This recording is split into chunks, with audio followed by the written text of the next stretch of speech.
we're gonna go over how to disassemble a sprinkler task 210. So first, we're going to take a sprinkler from the red storage bin. You're going to turn the large cap, place the large cap in the correct compartment.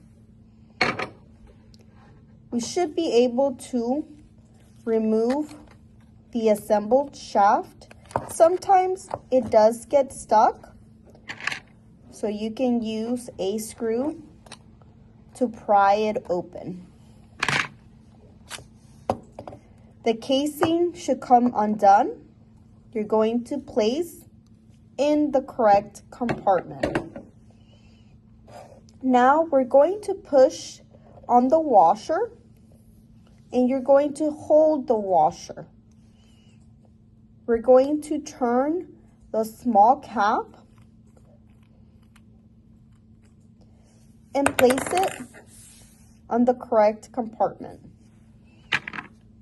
The filter should be easily able to come out, and you're going to place it in the correct compartment. Gently release the white washer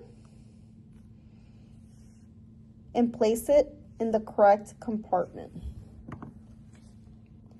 The sprinkler should be able to easily come off the shaft, and you'll place it in the correct compartment.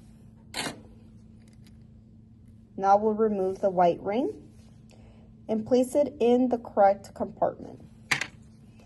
The shaft will go in the correct compartment, and we have completed the process.